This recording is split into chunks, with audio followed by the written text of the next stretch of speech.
Semana passada nós falamos com o padre Samir Khalil Samir, que é professor de estudos islâmicos na Universidade de Beirute.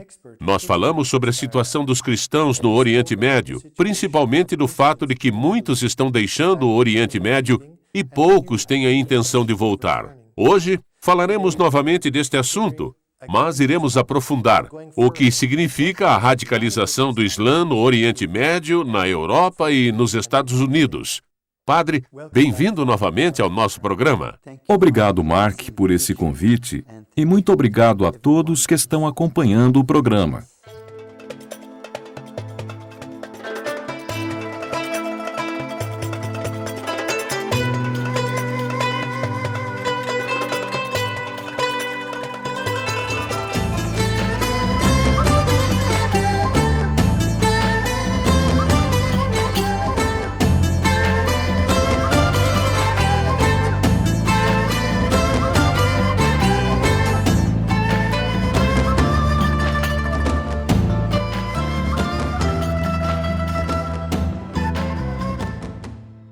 O senhor pode nos dizer por que esta radicalização está acontecendo neste momento e a que caminho isto está nos levando?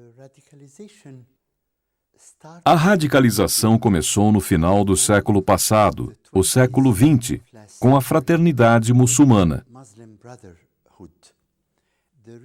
O motivo do surgimento foi o final da Primeira Guerra Mundial e a queda do califado.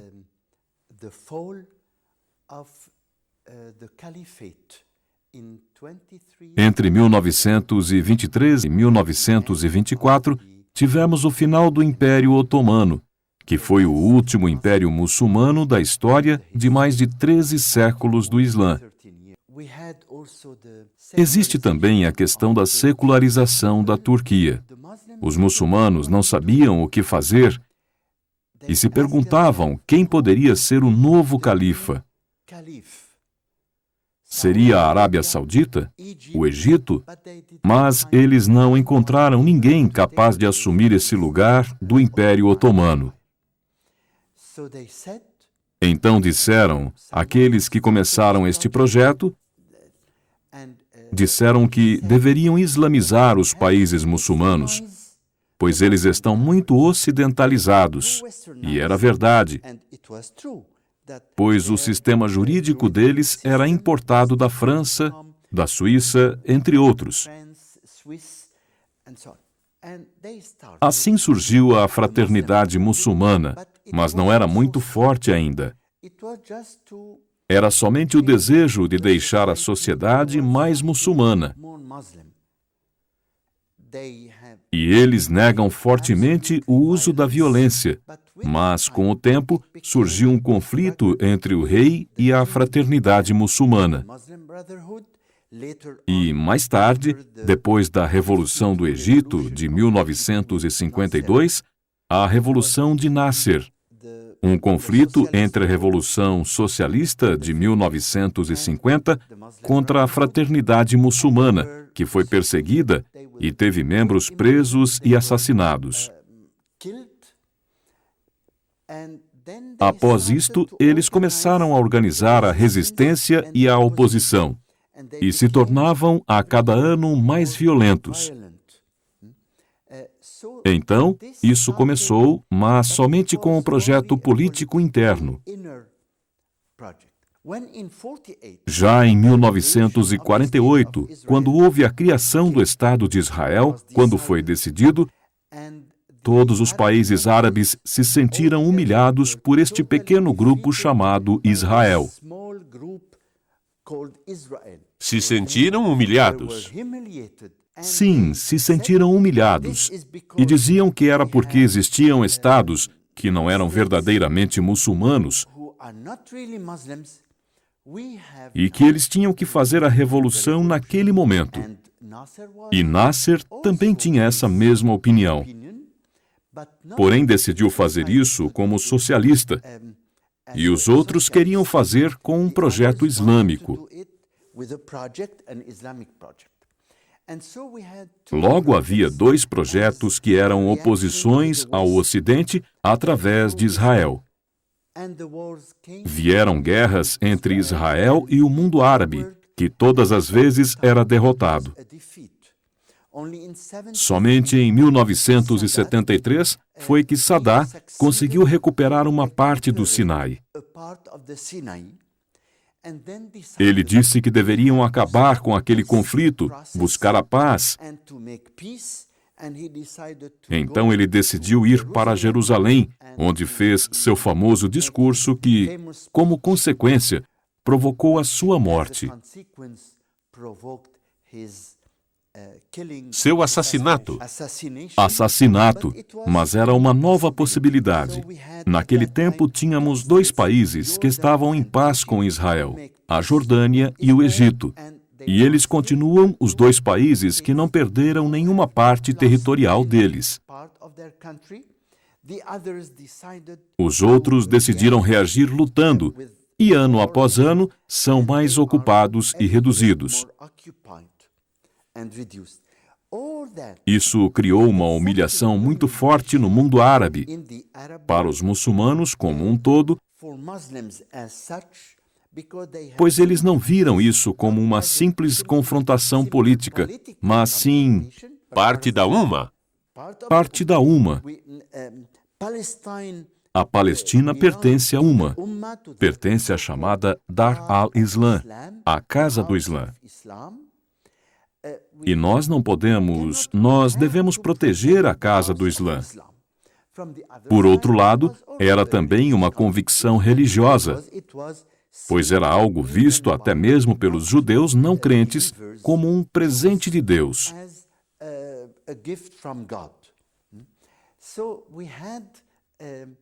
Existia um confronto religioso entre duas ideologias, mesmo que para algumas pessoas esse aspecto religioso era um pretexto para a política. Então, se bem entendi, existem essas diversas forças, diversas tendências dentro do Islã, entre os muito radicais e os que se propõem a ações não violentas. E os cristãos estão encurralados no meio disso tudo. Bem no meio. E então, em 1973, 1974, houve o grande boom do petróleo. O preço do petróleo aumentou 4 vezes, o que significava muitos petrodólares. Disponíveis repentinamente. O que a Arábia Saudita ia fazer com esse dinheiro? A única coisa que eles sabiam era construir mesquitas ou centros muçulmanos, centros islâmicos. Eles construíram no Egito cerca de 1.000 escolas islâmicas e mesquitas. E até hoje continuam a fazer isso por todos os lados.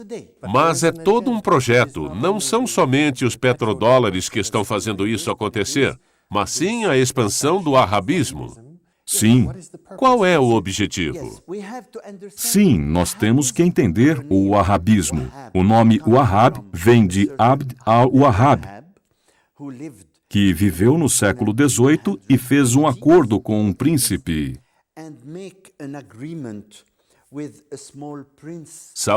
Saúd. Ele patrocinava o príncipe e este, por sua vez, deveria adotar a ideologia religiosa de Abd al-Wahhab. Essa ideologia religiosa, aqui abro um parêntese, existem 4 escolas jurídicas sunitas dentro do Islã. E a mais rigorosa é a Hanbali. Hanbali era utilizada na Arábia, porém Abd al-Wahhab não a achava forte o suficiente. O wahhabismo é a escola mais fechada. É a expressão mais severa do Islã.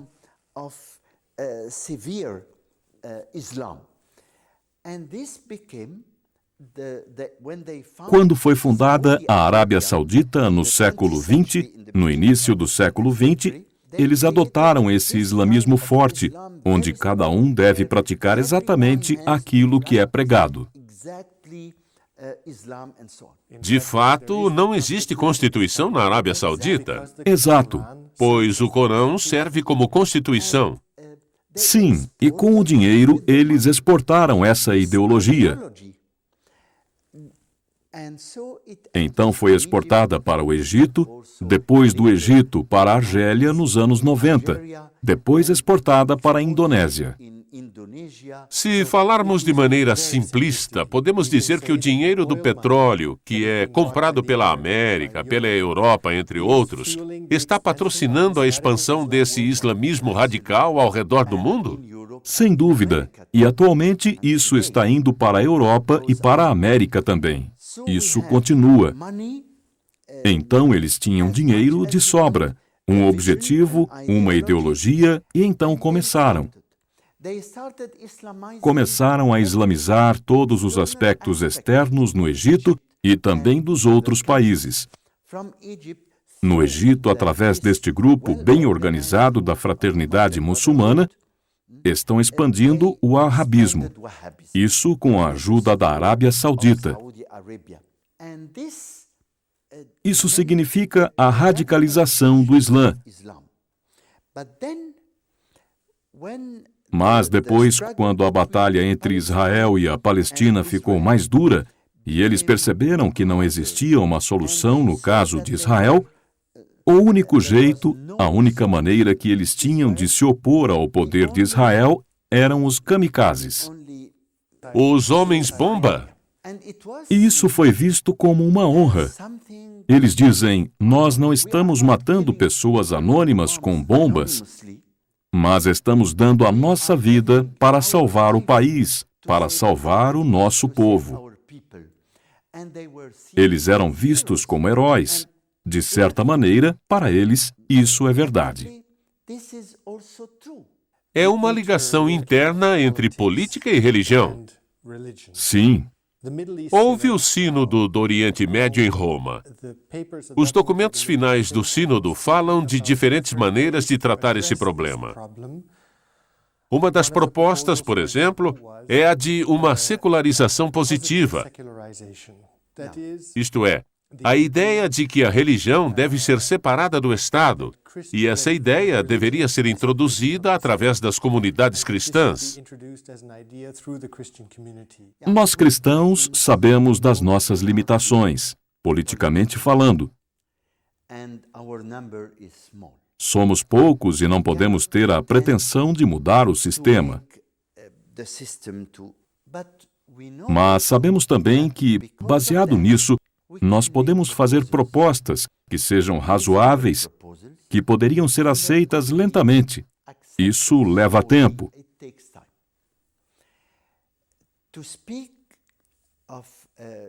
Falar de secularismo e de laicidade em línguas ocidentais é possível, porém em árabe é impossível. A palavra laicidade existe, e humania, ou melhor, a forma mais correta é almania, com A, não com I. Almania significa secularismo, mas para os muçulmanos, que nunca viveram o secularismo, almania significa ateísmo, pois eles não conseguem imaginar um Estado sem religião.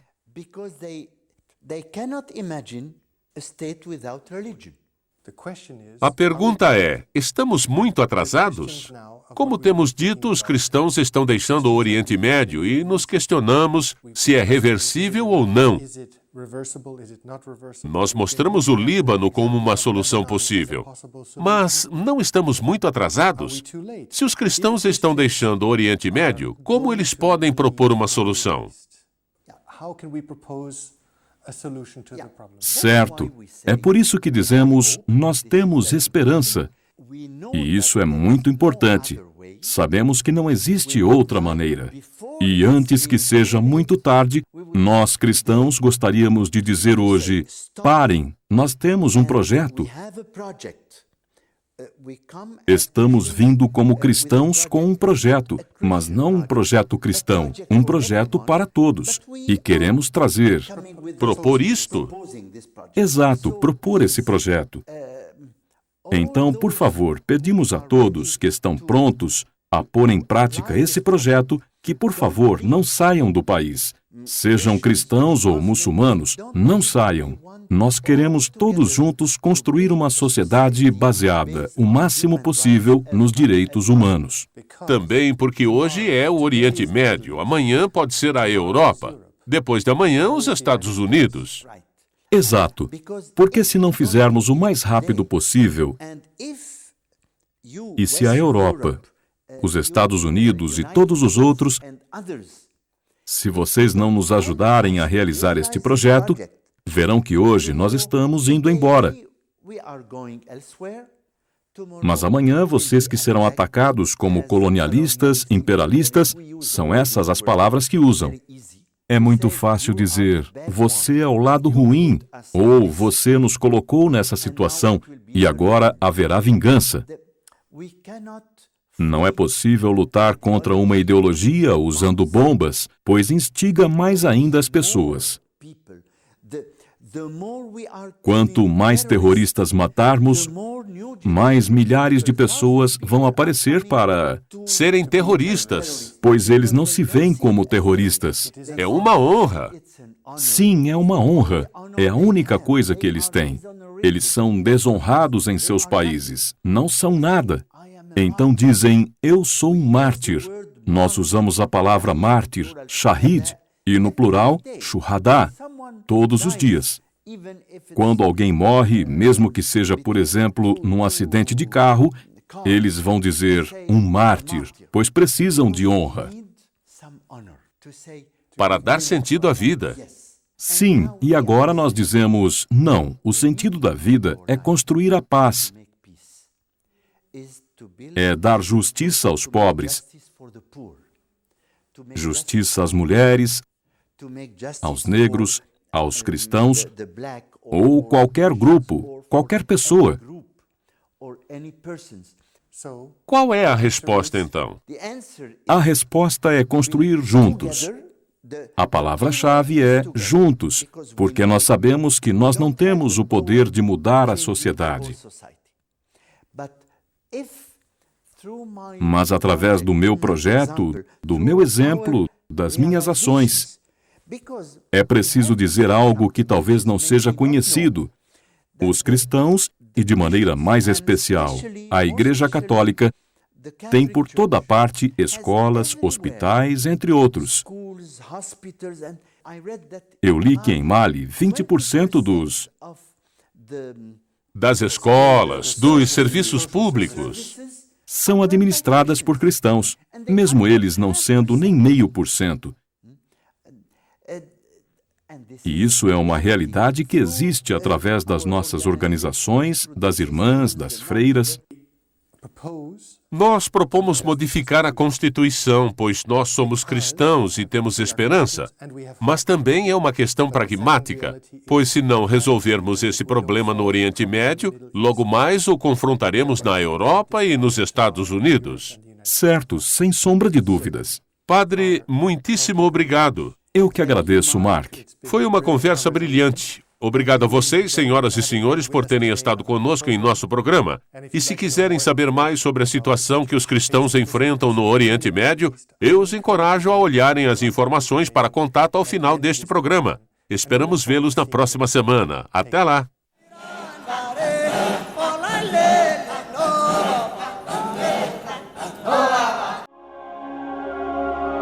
Devido ao grande sucesso da campanha do livro Eu Creio, a Ajuda à Igreja que Sofre mantém a promoção do Pequeno Catecismo Católico. Por apenas R$ 6,90 mais o frete, você recebe esse livro ilustrado de 208 páginas, que é um compêndio do Catecismo Católico. Uma oportunidade única para que todos possam aprofundar e manter viva a sua fé.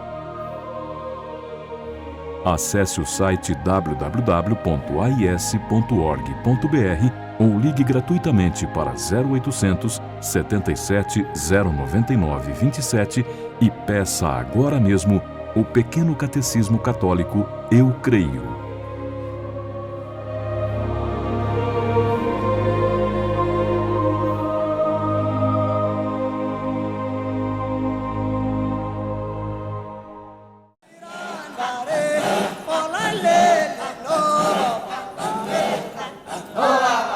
A nossa organização, a Ajuda a Igreja que Sofre, também conhecida como AIS do Brasil, nós temos muitos projetos de ajuda aos cristãos perseguidos, aos cristãos sofredores do Oriente Médio e de outras regiões do mundo onde o cristianismo não é bem aceito ou pelas autoridades ou por seitas radicais locais. Nós também temos muitos projetos de ajuda para regiões muito carentes do mundo, onde a Igreja Católica se esforça para evangelizar e, ao mesmo tempo, melhorar a situação das pessoas mais carentes. Como aqui no Brasil, por exemplo, nós temos, cada ano, entre 500 a 600 projetos de ajuda a projetos da Igreja Católica aqui no nosso querido Brasil. Se você quiser ajudar, se você quiser fazer parte dessa legião de católicos que ajudam os mais necessitados, você pode fazer da sua casa mesmo. Ligue agora mesmo a ligação gratuita para 0800 77 099 27 e pergunte como você pode fazer para ajudar a igreja que sofre. E lá lhe vai ser explicado, é muito fácil.